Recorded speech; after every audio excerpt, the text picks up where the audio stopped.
Hi friends, പുതിയൊരു ക്ലാസ്സിലേക്ക് ഏവർക്കും സ്വാഗതം. ഇന്നത്തെ ക്ലാസ്സിൽ പ്രധാനപ്പെട്ട കുറച്ച് കറണ്ട് അഫയേഴ്സ് ചോദ്യങ്ങളാണ് നമ്മൾ പഠിക്കാൻ പോകുന്നത്. നമുക്ക് ക്ലാസ് ആരംഭിക്കാം. ഇന്ത്യയിൽ ജൻ ഔഷധി ദിനമായി ആചരിക്കുന്ന ദിവസം ഏതാണ്? മാർച്ച് 7. ഇന്ത്യയിൽ ജൻ ഔഷധി ദിനമായി ആചരിക്കുന്ന ദിവസം മാർച്ച് 7 തകഴി സ്മാരക സമിതി ഏർപ്പെടുത്തിയ തകഴി സാഹിത്യ പുരസ്കാരം നേടിയ സാഹിത്യകാരൻ ആരാണ്? Professor MK Sanu. തകഴി സ്മാരക സമിതി ഏർപ്പെടുത്തിയ തകഴി സാഹിത്യ പുരസ്കാരം നേടിയ സാഹിത്യകാരൻ പ്രൊഫസർ MK സാനുവാണ്. അടുത്തിടെ അന്തരിച്ച ഗസൽ ഗായകൻ പങ്കജ് ഉദാസിൻ്റെ ആദ്യ ഗസൽ ആൽബം ഏതാണ്? ആഹത്ത്. അടുത്തിടെ അന്തരിച്ച ഗസൽ ഗായകൻ പങ്കജ് ഉദാസിൻ്റെ ആദ്യ ഗസൽ ആൽബം ആഹത്താണ്. ഈ വർഷത്തെ സന്തോഷ് ട്രോഫി ദേശീയ ഫുട്ബോൾ ചാമ്പ്യൻഷിപ്പിന് വേദിയായ സംസ്ഥാനം ഏതാണ്? അരുണാചൽ പ്രദേശ്. ഈ വർഷത്തെ സന്തോഷ് ട്രോഫി ദേശീയ ഫുട്ബോൾ ചാമ്പ്യൻഷിപ്പിന് വേദിയായ സംസ്ഥാനം അരുണാചൽ പ്രദേശാണ്. ഇത്തവണ സന്തോഷ് ട്രോഫി കിരീടം നേടിയത് സർവീസസ് ആണ്. 2024 കേരള സംസ്ഥാന യുവജന കമ്മീഷൻ്റെ യൂത്ത് ഐക്കൺ അവാർഡ് നേടിയ സാഹിത്യകാരൻ ആരാണ്? K അഖിൽ. 2024 കേരള സംസ്ഥാന യുവജന കമ്മീഷൻ്റെ യൂത്ത് ഐക്കൺ അവാർഡ് നേടിയ സാഹിത്യകാരൻ K അഖിലാണ്. 2024 കേരള സംസ്ഥാന യുവജന കമ്മീഷൻ്റെ യൂത്ത് ഐക്കൺ അവാർഡ് നേടിയ കായിക താരം ആരാണ്? ആൻസി സോജൻ. 2024 കേരള സംസ്ഥാന യുവജന കമ്മീഷൻ്റെ യൂത്ത് ഐക്കൺ അവാർഡ് നേടിയ കായിക താരം ആൻസി സോജനാണ്. ന്യൂസിലാൻഡിൻ്റെ outstanding cricketer of the year പുരസ്കാരം നേടിയ ഇന്ത്യൻ വംശജൻ ആരാണ്? രജിൻ രവീന്ദ്ര. ന്യൂസിലാൻഡിൻ്റെ outstanding cricketer of the year പുരസ്കാരം നേടിയ ഇന്ത്യൻ വംശജൻ രജിൻ രവീന്ദ്രയാണ്. 2024 ഓസ്കാർ പുരസ്കാര ചടങ്ങിൽ സ്മരണാഞ്ജലി വിഭാഗത്തിൽ ഉൾപ്പെട്ട ബോളിവുഡ് ആർട്ട് ഡയറക്ടർ ആരാണ്? നിതിൻ ദേശായി. 2024 ഓസ്കാർ പുരസ്കാര ചടങ്ങിൽ സ്മരണാഞ്ജലി വിഭാഗത്തിൽ ഉൾപ്പെട്ട ബോളിവുഡ് ആർട്ട് ഡയറക്ടർ നിതിൻ ദേശായിയാണ്. 71ാമത് മിസ് വേൾഡ് സൗന്ദര്യ മത്സരത്തിന് വേദിയായ ഇന്ത്യൻ നഗരം ഏതാണ്? മുംബൈ. 71ാമത് മിസ് വേൾഡ് സൗന്ദര്യ മത്സരത്തിന് വേദിയായ ഇന്ത്യൻ നഗരം മുംബൈയാണ്. ലോക വ്യാപാര സംഘടനയുടെ 13ാമത് മന്ത്രിതല സമ്മേളനത്തിന് വേദിയായ രാജ്യം ഏതാണ്? UAE. ലോക വ്യാപാര സംഘടനയുടെ 13ാമത് മന്ത്രിതല സമ്മേളനത്തിന് വേദിയായ രാജ്യം UAE ആണ്. മലയാളത്തിലെ ഏറ്റവും വലിയ കളക്ഷൻ റെക്കോർഡ് നേടിയ സിനിമ ഏതാണ്? മഞ്ഞുമ്മൽ ബോയ്സ്. മലയാളത്തിൽ ഏറ്റവും വലിയ കളക്ഷൻ റെക്കോർഡ് നേടിയ സിനിമ മഞ്ഞുമ്മൽ ബോയ്സ് ആണ്. ഈ സിനിമയുടെ സംവിധാനം ചിദംബരമാണ്. കേന്ദ്ര സാഹിത്യ അക്കാദമിയുടെ 2023 പരിഭാഷ പുരസ്കാരങ്ങളിൽ മലയാള ഭാഷയിലെ പുരസ്കാരത്തിന് അർഹയായത് ആരാണ്? Doctor PK Radhamani. കേന്ദ്ര സാഹിത്യ അക്കാദമിയുടെ 2023 പരിഭാഷ പുരസ്കാരങ്ങളിൽ മലയാള ഭാഷയിലെ പുരസ്കാരത്തിന് അർഹയായത് ഡോക്ടർ PK രാധാമണിയാണ്. കൃതി അക്ഷരങ്ങളുടെ നിഴലിൽ എന്ന പരിഭാഷാ കൃതിക്കാണ് ഈ പുരസ്കാരം ലഭിച്ചത്. 2024 രഞ്ജി ട്രോഫി ക്രിക്കറ്റ് കിരീടം നേടിയത് മുംബൈയാണ്. 2024 രഞ്ജി ട്രോഫി ക്രിക്കറ്റ് കിരീടം നേടിയത് മുംബൈയാണ്. വിഴിഞ്ഞം തുറമുഖം ഔദ്യോഗികമായി ഉദ്ഘാടനം ചെയ്തത് എന്നാണ്? 2023 ഒക്ടോബർ 15. വിഴിഞ്ഞം തുറമുഖം ഔദ്യോഗികമായി ഉദ്ഘാടനം ചെയ്തത് 2023 ഒക്ടോബർ 15. 2023 16ാമത് കാർഷിക ശാസ്ത്ര കോൺഗ്രസിൻ്റെ വേദി എവിടെയാണ്? കൊച്ചി. 2023 16ാമത് കാർഷിക ശാസ്ത്ര കോൺഗ്രസിൻ്റെ വേദി കൊച്ചിയാണ്. കേരളത്തിലെ ആദ്യ കാരവാൻ പാർക്ക് നിലവിൽ വന്നത് എവിടെയാണ്? വാഗമൺ. കേരളത്തിലെ ആദ്യ കാരവാൻ പാർക്ക് നിലവിൽ വന്നത് വാഗമണ്ണിലാണ്. കേരള സാഹിത്യ അക്കാദമിയുടെ നിലവിലെ പ്രസിഡന്റ് ആരാണ്? K സച്ചിദാനന്ദൻ. കേരള സാഹിത്യ അക്കാദമിയുടെ നിലവിലെ പ്രസിഡന്റ് K സച്ചിദാനന്ദനാണ്. ദരിദ്ര കുടുംബങ്ങൾക്ക് പ്രതിവർഷം 5 ലക്ഷം രൂപ ചികിത്സയ്ക്കായി നൽകുന്ന ആരോഗ്യ സംരക്ഷണ പദ്ധതി ഏതാണ്? കാരുണ്യ ആരോഗ്യ സുരക്ഷാ പദ്ധതി. ദരിദ്ര കുടുംബങ്ങൾക്ക് പ്രതിവർഷം 5 ലക്ഷം രൂപ ചികിത്സയ്ക്കായി നൽകുന്ന ആരോഗ്യ സംരക്ഷണ പദ്ധതിയാണ് കാരുണ്യ ആരോഗ്യ സുരക്ഷാ പദ്ധതി. ഇന്ത്യയിൽ ആദ്യമായി വാനര വസൂരി സ്ഥിരീകരിച്ച ജില്ല ഏതാണ്? കൊല്ലം. ഇന്ത്യയിൽ ആദ്യമായി വാനര വസൂരി സ്ഥിരീകരിച്ച ജില്ല കൊല്ലം ജില്ലയാണ്. 2023 G20 ഉച്ചകോടിയുടെ വേദി എവിടെയായിരുന്നു? ന്യൂഡൽഹി. ഇന്ത്യയിൽ പല വേദികളും ഉണ്ടായിരുന്നെങ്കിലും പ്രധാന വേദി ന്യൂഡൽഹി ആയിരുന്നു. കേരളത്തിലെ ഇപ്പോഴത്തെ യുവജനകാര്യ വകുപ്പ് മന്ത്രി ആരാണ്? സജി ചെറിയാൻ. കേരളത്തിലെ ഇപ്പോഴത്തെ യുവജനകാര്യ വകുപ്പ് മന്ത്രി സജി ചെറിയാനാണ്. 2023 സമാധാനത്തിനുള്ള നൊബേൽ സമ്മാനം ലഭിച്ച നർഗീസ് മുഹമ്മദി ഏത് രാജ്യക്കാരിയാണ്? ഇറാൻ. 2023 സമാധാനത്തിനുള്ള നൊബേൽ സമ്മാനം ലഭിച്ച നർഗീസ് മുഹമ്മദി ഇറാൻകാരിയാണ്. മുൻ മുഖ്യമന്ത്രി EK നയനാറിൻ്റെ പേരിൽ മ്യൂസിയം നിലവിൽ വന്നത് ഏത് ജില്ലയിലാണ്? കണ്ണൂർ. മുൻ മുഖ്യമന്ത്രി EK നയനാരുടെ പേരിൽ മ്യൂസിയം നിലവിൽ വന്നത് കണ്ണൂർ ജില്ലയിലാണ്. മഹാപ്രളയം എന്ന പുസ്തകം എഴുതിയതാരാണ്? B. സന്ധ്യ.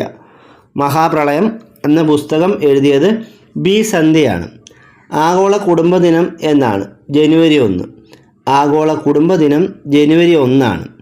2023 വ്യാസ സമ്മാൻ പുരസ്കാര ജേതാവ് ആരാണ്? പുഷ്പഭാരതി. 2023 വ്യാസ സമ്മാൻ പുരസ്കാര ജേതാവ് പുഷ്പഭാരതിയാണ്. 2023 അണ്ടർ 17 ലോകകപ്പ് ഫുട്ബോൾ കിരീടം നേടിയത് ജർമ്മനിയാണ്. 2023 അണ്ടർ 17 ലോകകപ്പ് ഫുട്ബോൾ കിരീടം നേടിയത് ജർമ്മനിയാണ്. ഫിഡെ ലോക റാപ്പിഡ് ചെസ് കിരീടം 2023 നേടിയത് മാഗ്നസ് കാൾസൺ ആണ്. ഫിഡെ ലോക റാപ്പിഡ് ചെസ് കിരീടം 2023 നേടിയത് മാഗ്നസ് കാൾസൺ ആണ്. 97ാമത് ഓസ്കാർ പുരസ്കാരത്തിൽ 7 പുരസ്കാരങ്ങൾ നേടിയ സിനിമ ഏതാണ്? ഓപ്പൺഹൈമർ. 97ാമത് ഓസ്കാർ പുരസ്കാരത്തിൽ 7 പുരസ്കാരങ്ങൾ നേടിയ സിനിമ ഓപ്പൺഹൈമർ ആണ്. ഓപ്പൺഹൈമർ എന്ന സിനിമയുടെ സംവിധായകൻ ക്രിസ്റ്റഫർ നോളനാണ്. ഇന്ത്യൻ പ്രധാനമന്ത്രി നരേന്ദ്രമോദി ഉദ്ഘാടനം ചെയ്ത ലോകത്തിലെ ഏറ്റവും നീളമുള്ള ഇരട്ട തുരങ്കപാത സെല ടണലാണ്. ഇന്ത്യൻ പ്രധാനമന്ത്രി നരേന്ദ്രമോദി ഉദ്ഘാടനം ചെയ്ത ലോകത്തിലെ ഏറ്റവും നീളമുള്ള ഇരട്ട തുരങ്കപാത ഏതാണ്? സെല ടണൽ. പാകിസ്ഥാൻ്റെ പുതിയ പ്രധാനമന്ത്രി ആരാണ്? ആസിഫ് അലി സർദാരി. പാകിസ്ഥാൻ്റെ പുതിയ പ്രധാനമന്ത്രി ആസിഫ് അലി സർദാരിയാണ്. ഇന്ത്യയിൽ ആദ്യമായി സമുദ്ര വിഭവങ്ങൾ സംരക്ഷിക്കാൻ പ്രത്യേക സേനയ്ക്ക് രൂപം നൽകിയ സംസ്ഥാനം ഏതാണ്? തമിഴ്നാട്. ഇന്ത്യയിൽ ആദ്യമായി സമുദ്ര വിഭവങ്ങൾ സംരക്ഷിക്കാൻ പ്രത്യേക സേനയ്ക്ക് രൂപം നൽകിയ സംസ്ഥാനം തമിഴ്നാടാണ്. അന്താരാഷ്ട്ര ക്രിക്കറ്റിൽ 700 വിക്കറ്റുകൾ നേടുന്ന ആദ്യ പേസ് ബൗളർ ആരാണ്? James Anderson. അന്താരാഷ്ട്ര ക്രിക്കറ്റിൽ 700 വിക്കറ്റുകൾ നേടുന്ന ആദ്യ പേസ് ബോളർ ജെയിംസ് ആൻഡേഴ്സൺ ആണ്. 2023 58ാമത് ജ്ഞാനപീഠ പുരസ്കാരത്തിന് അർഹരായവർ ആരൊക്കെയാണ്? ഗുൽസാറും സ്വാമി രാംഭദ്രാചാര്യയും. 2023 58ാമത് ജ്ഞാനപീഠ പുരസ്കാരത്തിന് അർഹരായവർ ഗുൽസാറും സ്വാമി രാംഭദ്രാചാര്യയുമാണ്. 2024 ഫെബ്രുവരിയിൽ ISRO വിക്ഷേപിച്ച കാലാവസ്ഥാ സമുദ്ര നിരീക്ഷണത്തിനുള്ള ഇൻസാറ്റ് ശ്രേണിയിലെ പുതിയ ഉപഗ്രഹം ഏതാണ്? ഇൻസാറ്റ് 3DS. 2024 ഫെബ്രുവരിയിൽ ISRO വിക്ഷേപിച്ച കാലാവസ്ഥാ സമുദ്ര നിരീക്ഷണത്തിനുള്ള ഇൻസാറ്റ് ശ്രേണിയിലെ പുതിയ ഉപഗ്രഹമാണ് ഇൻസാറ്റ് 3DS. GSLV F-14 ആണ് വിക്ഷേപണ വാഹനം. ഇൻസാറ്റ് 3DSൻ്റെ വിക്ഷേപണ വാഹനം GSLV F-14 ആണ്. ഇതെവിടെ നിന്നാണ് വിക്ഷേപിച്ചത്? ശ്രീഹരിക്കോട്ടയിലെ സതീഷ് ധവാൻ സ്പേസ് സെൻറ്ററിൽ നിന്നുമാണ് GSLV ഈ ഇൻസാറ്റ് 3DS വിക്ഷേപിച്ചത്. മിഷൻ ഡയറക്ടർ ടോമി ജോസഫും സാറ്റലൈറ്റ് ഡയറക്ടർ ഇംതിയാസ് അഹമ്മദുമായിരുന്നു. 2024 ഫെബ്രുവരിയിൽ യുവതീ യുവാക്കൾക്ക് 2 വർഷത്തെ നിർബന്ധിത സൈനിക സേവനം ഏർപ്പെടുത്തിയ രാജ്യം ഏതാണ്? മ്യാൻമാർ. 2024 ഫെബ്രുവരിയിൽ യുവതീ യുവാക്കൾക്ക് 2 വർഷത്തെ നിർബന്ധിത സൈനിക സേവനം ഏർപ്പെടുത്തിയ രാജ്യം മ്യാൻമാറാണ്. 45ാമത് ചെസ് ഒളിമ്പ്യാഡിൻ്റെ വേദി എവിടെയാണ്? ബുഡാപെസ്റ്റ്. ഹംഗറിയിലെ ബുഡാപെസ്റ്റാണ് 45ാമത് ചെസ് ഒളിമ്പ്യാഡിൻ്റെ വേദി. സംസ്ഥാനത്തുടനീളം സമഗ്രമായ ജാതി സർവേ നടത്തുന്നതിനുള്ള പ്രമേയം പാസാക്കിയ സംസ്ഥാനം ഏതാണ്? തെലങ്കാന. സംസ്ഥാനത്തുടനീളം സമഗ്രമായ ജാതി സർവേ നടത്തുന്നതിനുള്ള പ്രമേയം പാസാക്കിയ സംസ്ഥാനം തെലങ്കാനയാണ്. ഏറ്റവും കൂടുതൽ അടിയന്തര പ്രമേയ നോട്ടീസുകൾ ചർച്ച ചെയ്ത് റെക്കോർഡ് നേടിയ കേരള നിയമസഭ ഏതാണ്? 15ാം കേരള നിയമസഭ. ഏറ്റവും കൂടുതൽ അടിയന്തര പ്രമേയ നോട്ടീസുകൾ ചർച്ച ചെയ്ത് റെക്കോർഡ് നേടിയ കേരള നിയമസഭ 15ാം കേരള നിയമസഭയാണ്. വൃക്ഷത്തൈ നടീൽ പ്രവർത്തനങ്ങളിൽ സാമൂഹിക പങ്കാളിത്തം പ്രോത്സാഹിപ്പിക്കുന്നതിനായി വനമിത്ര പദ്ധതി ആരംഭിച്ച സംസ്ഥാനം ഏതാണ്? ഹരിയാന. വൃക്ഷത്തൈ നടീൽ പ്രവർത്തനങ്ങളിൽ സാമൂഹിക പങ്കാളിത്തം പ്രോത്സാഹിപ്പിക്കുന്നതിനായി വനമിത്ര പദ്ധതി ആരംഭിച്ച സംസ്ഥാനം ഹരിയാനയാണ്. 2024 ഫെബ്രുവരിയിൽ അന്തരിച്ച ഭരണഘടനാ വിദഗ്ധനും സുപ്രീം കോടതിയിലെ മുതിർന്ന അഭിഭാഷകനുമായ വ്യക്തി ആരാണ്? ഫാലി എസ് നരിമാൻ. 2024 ഫെബ്രുവരിയിൽ അന്തരിച്ച ഭരണഘടനാ വിദഗ്ധനും സുപ്രീം കോടതിയിലെ മുതിർന്ന അഭിഭാഷകനുമായ വ്യക്തി ഫാലി എസ് നരിമാനാണ്. ഇദ്ദേഹത്തിന് 1991 പത്മഭൂഷണും 2007 പത്മവിഭൂഷണും ലഭിച്ചിട്ടുണ്ട്. ഇദ്ദേഹത്തിൻ്റെ ആത്മകഥയുടെ പേര് ബിഫോർ മെമ്മറി ഫെയ്ഡ്സ് എന്നാണ്. ബിഫോർ മെമ്മറി ഫെയ്ഡ്സ് എന്നത് ആരുടെ ആത്മകഥയാണ്? ഫാലി എസ് നരിമാൻ്റെ ആത്മകഥയാണ്. 2024 ഫെബ്രുവരിയിൽ അന്തരിച്ച പ്രശസ്ത റേഡിയോ അവതാരകൻ ആരാണ്? അമീൻ സയാനി. 2024 ഫെബ്രുവരിയിൽ അന്തരിച്ച പ്രശസ്ത റേഡിയോ അവതാരകൻ അമീൻ സയാനിയാണ്. ഇന്ത്യയിലെ ഏറ്റവും നീളമുള്ള റെയിൽവേ തുരങ്കപാത T50 ഈ അടുത്ത കാലത്താണ് ഉദ്ഘാടനം ചെയ്തത്. ജമ്മു കാശ്മീരിലാണ് ഇന്ത്യയിലെ ഏറ്റവും നീളമുള്ള റെയിൽവേ തുരങ്കപാത T50 ഉദ്ഘാടനം ചെയ്തത്. ഇന്ത്യൻ കരസേനയുടെ പുതിയ ഉപമേധാവിയായി നിയമിതനായതാരാണ്? Lieutenant general Upendra Dwivedi. Indian കരസേനയുടെ പുതിയ ഉപമേധാവിയായി നിയമിതനായത് ലഫ്റ്റനൻറ്റ് ജനറൽ ഉപേന്ദ്ര ദ്വിവേദിയാണ്. PJ ആൻ്റണി ഫൗണ്ടേഷൻ ഏർപ്പെടുത്തിയ 2024 PJ ആൻ്റണി പുരസ്കാരത്തിന് അർഹനായതാരാണ്? കരിവെള്ളൂർ മുരളി.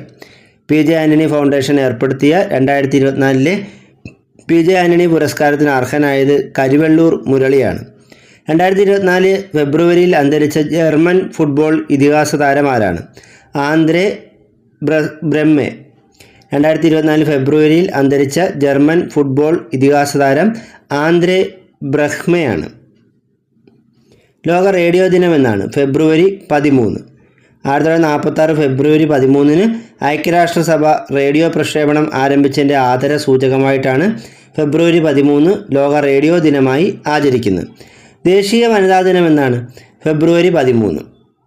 വനിതാ ദിനം നമുക്കറിയാം മാർച്ച് 8 അത് അന്തർദേശീയ വനിതാ ദിനമാണ്. എന്നാൽ ദേശീയ വനിതാ ദിനം ഫെബ്രുവരി 13 ഇന്ത്യയുടെ വാനമ്പാടി എന്നറിയപ്പെടുന്ന സരോജിനി നായിഡുവിൻ്റെ ജന്മദിനമാണ് ഫെബ്രുവരി 13. ആഫ്രിക്കൻ നേഷൻസ് കപ്പ് 2023 ഫുട്ബോൾ കിരീട ജേതാക്കൾ ഐവറി കോസ്റ്റാണ്. ഫൈനലിൽ നൈജീരിയയാണ് ഐവറി കോസ്റ്റ് 2-1 പരാജയപ്പെടുത്തിയത്. സംവരണ സമുദായങ്ങളിലെ മികച്ച പാർലമെൻറ്റേറിയനുള്ള പ്രഥമ അംബേദ്കർ അയ്യങ്കാളി പുരസ്കാരത്തിന് അർഹനായത് കൊടിക്കുന്നിൽ സുരേഷാണ്. സംവരണ സമുദായങ്ങളിലെ മികച്ച പാർലമെൻറ്റേറിയനുള്ള പ്രഥമ അംബേദ്കർ അയ്യങ്കാളി പുരസ്കാരത്തിന് അർഹനായത് കൊടിക്കുന്നിൽ സുരേഷാണ്. 2024 Mathrubhumi book of the year പുരസ്കാരത്തിന് അർഹയായത് ദേവിക രേഖയാണ്. 2024 Mathrubhumi book of the year പുരസ്കാരത്തിന് അർഹയായത് ദേവിക രേഖ. 2024 ഫെബ്രുവരിയിൽ UPI സേവനം ആരംഭിച്ച രാജ്യങ്ങൾ ശ്രീലങ്കയും മൗറീഷ്യസും. 2024 ഫെബ്രുവരിയിൽ UPI സേവനം ആരംഭിച്ച രാജ്യങ്ങൾ ഏതൊക്കെയാണ്? ശ്രീലങ്കയും മൗറീഷ്യസും. അന്താരാഷ്ട്ര നീതിന്യായ കോടതിയുടെ പ്രസിഡന്റായി തിരഞ്ഞെടുക്കപ്പെട്ടത് ആരാണ്? നവാഫ് സലാം. അന്താരാഷ്ട്ര നീതിന്യായ കോടതിയുടെ പ്രസിഡന്റായി തിരഞ്ഞെടുക്കപ്പെട്ടത് നവാഫ് സലാമാണ്. ഇന്നത്തെ ക്ലാസ് ഇവിടെ അവസാനിച്ചിരിക്കുകയാണ്. കൂടുതൽ അറിവുകളുമായി മറ്റൊരു ക്ലാസ്സിൽ വീണ്ടും കാണാം. Thank you.